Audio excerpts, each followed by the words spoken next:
ஆரோக்கிய யுகம் அமைக்கிறதுல இன்னைக்கு நாம பார்க்கக்கூடிய பகுதி உடல் எடை சொல்றேன். இந்த உடல் எடை அப்படிங்கிறது எப்படின்னா, ஆண்களுக்கு 19 வயசுக்கு அப்புறம் அதிகரிக்க ஆரம்பிக்கும். அப்படி அதிகரிக்கல அப்படின்னா என்ன ஆகும் அப்படின்னு பார்த்தா, ஒரு 29 வயசுக்கு அப்புறம் அது அதிகரிக்க ஆரம்பிக்கும். பெண்களுக்கு 13 வயசுக்கு அப்புறம் உடல் எடை அதிகரிக்க ஆரம்பிக்கும். அதே மாதிரி குழந்தை பிறந்ததுக்கு அப்புறம் உடல் எடை அதிகரிக்க ஆரம்பிக்கும். இப்படி ஆண்களுக்கும் பெண்களுக்கும் 2 நிலைகள்ல இந்த உடல் எடையானது அதிகரிக்க ஆரம்பிக்கும்.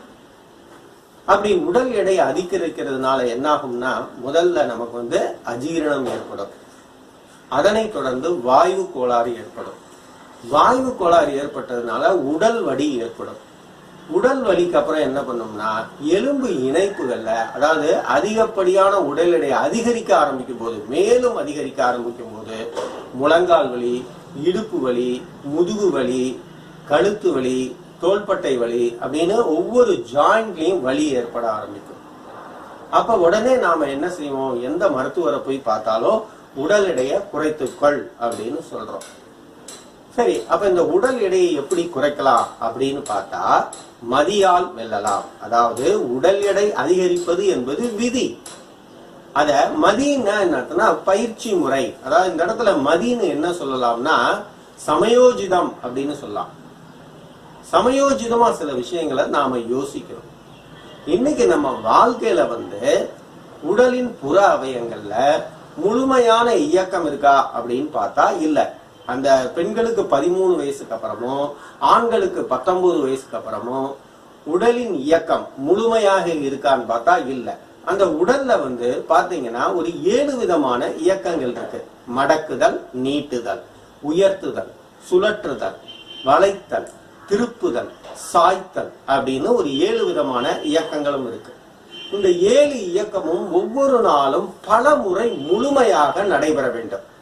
அந்த 13 வயசுக்கு அப்புறம், அதே மாதிரி ஆண்களுக்கு 19 வயசுக்கு அப்புறம் இந்த இயக்கம் எல்லாமே கொஞ்சம் கொஞ்சமா குறைய ஆரம்பிச்சிடும். அப்ப எந்தெந்த இயக்கம் எல்லாம் குறையுதோ அப்ப அந்தந்த பகுதிகளில் இருக்கக்கூடிய தசை நார்கள்ல அந்த உடலின் தன்மையை பொறுத்து, அந்த இயக்கத்தின் தன்மையை பொறுத்து ஒன்னும் தசை நார்கள்ல தளர்வு ஏற்படும், இல்லாட்டி தசை நார்கள்ல இறுக்கம் ஏற்படும். அதாவது தளர்வாக இருக்க வேண்டிய தசை நார்கள் இறுக்கமடையும், இறுக்கமாக இருக்க வேண்டிய தசை நார்கள் தளர்வடைய ஆரம்பிக்கும். இது மாதிரி மாறி மாறி நடக்க ஆரம்பிக்கும். அதனால நம்ம உடல் எடையானது என்ன ஆகும் அப்படின்னு பார்த்தா ஒரு சீரற்ற நிலையில இருக்கும். அப்ப இந்த உடல் எடையை சீராக்கணும் அப்படின்னா என்ன பண்ணணும்னா, ஒவ்வொரு நாளும் நாம தவறாமல் ஆசன பயிற்சிகளை செய்ய வேண்டும்.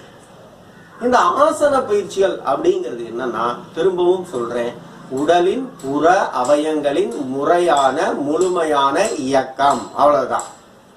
சோ இங்க என்ன நாம ஒரு விஷயத்த புரிஞ்சுக்கணும் அப்படின்னு பார்த்தா, ஆசனம் அப்படின்னோடனே சாப்பிட்டு செய்யலாமா, சாப்பிடாம செய்யலாமா, விரிப்பு விரிச்சு செய்யணுமா, காலம்பர செய்யணுமா, மத்தியானம் செய்யணுமா, ராத்திரி செய்யணுமா இப்படின்னு நிறைய கேள்வி கேட்கிறோம். என்னுடைய ஆராய்ச்சியில ஆசன பயிற்சிகளுக்கு எந்த சட்ட திட்டமும் கிடையாது. டெய்லி பயிற்சி செய்யணும், அதுதான் ஒரே சட்ட திட்டம். இப்ப டெய்லி பல் துறக்கிறோம், டெய்லி மலம் கழிக்கிறோம், டெய்லி குளிக்கிறோம், டெய்லி சாப்பிடுறோம், டெய்லி தூங்குறோம். அதே மாதிரி டெய்லி நாம ஆசன பயிற்சிகளை கண்டிப்பாக செய்ய வேண்டும். ஒரு நாள் கூட தவற விடக்கூடாது. அது ஏங்கிற காரணத்தை பின்னொரு காணொலியில விரிவா சொல்றேன். இப்ப இன்னில இருந்து நாம அந்த சங்கல்பத்தை எடுத்துக்கணும். நம்ம உடலை ஆரோக்கியமா வச்சுக்கணும்னா, உடல் எடையை சீராக வச்சுக்கணும்னா, தினமும் அந்த 7 விதமான இயக்கங்களை ஆசன பயிற்சிகளாக நான் செய்வேன் அப்படின்னு நீங்க சங்கல்பம் எடுத்துக்கணும். உடல் எடை முதல்ல என்ன ஆகும்னா, அந்த பெண்களுக்கு 13 வயசுக்கு அப்புறம் இந்த தொப்புள் பகுதி, நடு வயிற்று பகுதி பெருசாக ஆரம்பிக்கும். அதே மாதிரி ஆண்களுக்கு 19 வயசுக்கு அப்புறம் இந்த நடு வயிற்று பகுதி பெருசாக ஆரம்பிக்கும். இத எப்படி நடைமுறை விளக்கத்துல தெரிஞ்சுக்கலாம் அப்படின்னு பார்த்தா, ஔவையார் அவர்கள் ஒரு வாக்கியம் சொல்லுவாங்க, உண்டி சுருங்குதல் பெண்டிற்கழகு அப்படின்னு சொல்லுவாங்க. இந்த இடத்துல நடைமுறையில ஒரு விளக்கம் எழுதியிருக்காங்க, பெண்கள் குறைத்து சாப்பிட வேண்டும். ஆனா இந்த வாக்கியத்தை கொஞ்சம் ஆழ்ந்து சிந்திச்சு பார்ப்போம். ஔவையார் காலத்திலையும் சரி இன்னைக்கும் சரி எந்த பெண்ணும் அதிகமா சாப்பிடுறது கிடையாது. இன்னும் சொல்ல போனா அந்த காலத்துல எப்படி சாப்பிடுவாங்கன்னா, கணவர் சாப்பிட்டு முடிச்சதுக்கு அப்புறம் என்ன மிச்சம் வச்சிருக்காரோ அதைத்தான் சாப்பிடுவாங்க. அதுவும் அந்த காலத்துல கணவர்லாம் நல்லா சாப்பிடுவாங்க. அப்ப மிச்சம் இருக்கான்னு பார்த்தா உண்மையிலே இருக்காது. அந்த காலத்துல தாய்மார்களுக்கு சாப்பாடெல்லாம் இருக்காது பாவம். அப்ப அந்த காலகட்டத்துல எப்படி ஔவையார் பெண்கள் குறைச்சு சாப்பிடணும்னு எழுதினாங்க அப்படின்னு தெரியல. சரி, அந்த விவாதத்துக்கு போக வேண்டாம். அப்ப இந்த இடத்துல அந்த வயிறு சுருங்கி இருந்தா, அதாவது உள்ள போயிருந்தா பெண்கள் பார்க்க அழகா இருப்பாங்க அப்படின்னு சொல்றாங்கிறத சூட்சுமத்தை நாம புரிஞ்சுக்கணும். அது என்ன சொல்றாங்க, அந்த 13 வயசுக்கு அப்புறம் வயிறு பெருசாகும், அது சுருங்கி இருந்தா அழகா இருக்கலாம் அப்படின்னு சொல்றாங்க. அப்ப அதை எப்படி சுருக்கலாம் அப்படிங்கிறத நாம விரிவா பார்ப்போம். இந்த வயிறு பெருசான உடனே, நடு வயிறு பெருசான உடனே என்ன ஆகும்னா, அதை பேலன்ஸ் பண்றதுக்காக இந்த இடுப்பு பகுதி, இந்த இடம் பெருசாகும். இந்த பகுதி இது பெருசான, இந்த இடுப்பு பகுதி இரண்டாவதா பெருசான உடனே பிருஷ்டம் பெருசாகும். பிருஷ்டம் பெருசான உடனே நாலாவது நிலையா என்ன ஆகும்னா, அடிவயிறு பெருசாகும். அடிவயிறு பெருசானோடனே இந்த வெயிட்டை பூரா தாங்கணும் அப்படிங்கிறதுக்காக தொடை பெருசாகும். இந்த தொடை வரைக்கும் பெருசானதுக்கு அப்புறம் என்ன ஆகும்னா, பெண்களுக்கு இந்த மார்பகத்துல பக்கவாட்டு தசையும் மேல் வயிறும் பெருசாக ஆரம்பிக்கும். இதனை தொடர்ந்து இந்த மேல் கை பெருசாக ஆரம்பிக்கும். ஆனா ஆண்களுக்கு முக்காவாசி பாத்தீங்கன்னா அந்த வயிறு, அடிவயிறு, பிருஷ்டம் இந்த பகுதி, அப்புறம் தொடை, இதுதான் பெருசாகும். அவங்களுக்கு மேக்சிமம் இந்த மேல் வயிறு பெருசாகாது, மார்பு அவ்வளவா பெருசாகாது, இந்த மேல் கையெல்லாம் பெருசாகாது. அதனாலதான் ஆண்கள் அந்த இளமை காலத்துல என்ன பண்ணுவாங்கன்னா, அந்த மார்பகம் விரியணும், மேல் கை பெருசாகணும்னு பயிற்சி செய்ய போயிடுவாங்க. ஆனா பெண்களுக்கு என்ன ஆகும், இயற்கையாவே அது பெருசாயிடும். இந்த பக்கவாட்டு தசை மார்பகத்துல, அதே மாதிரி மேல் கை தசை எல்லாம் பெருசாயிடும். ஆண்களுக்கு அது பெருசு ஆகாது. ஆனா அவங்க என்ன பண்ணுவாங்க, அழகா இருக்கணுங்கிறதுக்காக, அதை பெருசு பண்றதுக்காக உடற்பயிற்சி செய்ய ஆரம்பிச்சிருவாங்க. அப்ப இந்த உண்மையை நாம புரிஞ்சுக்கணும். உடல் எடை எப்படி கொஞ்சம் கொஞ்சமா ஆணுக்கும் சரி பெண்ணுக்கும் சரி அதிகரிக்கிறதுங்கிறத.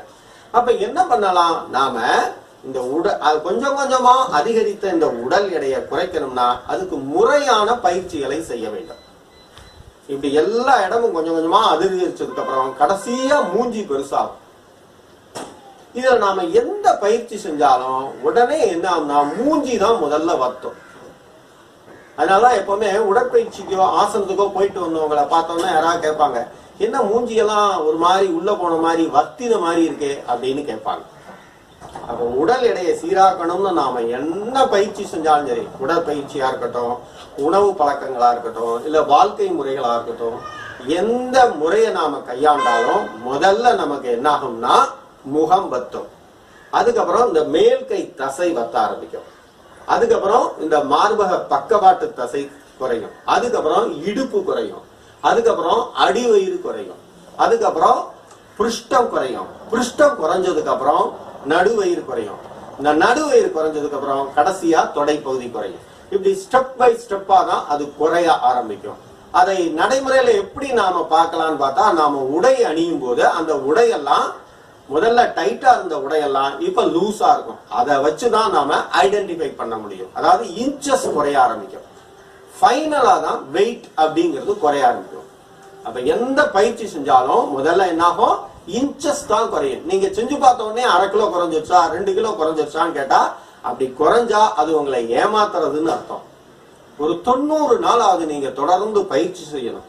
மீண்டும் சொல்றேன், காணொலியில சொன்ன மாதிரி ஆசனங்கள் என்பது கண்டிப்பாக தினமும் செய்ய வேண்டிய ஒரு பயிற்சி முறையாகும். இந்த உண்மையை உணர்ந்த நாம் நம் உடல் எடையை சீராக வைத்துக் கொள்ள இன்றிலிருந்து தினமும் மறக்காமல் ஆசனம் செய்வேன் என சங்கல்பம் எடுத்துக் கொள்வோம். சந்தோஷம்.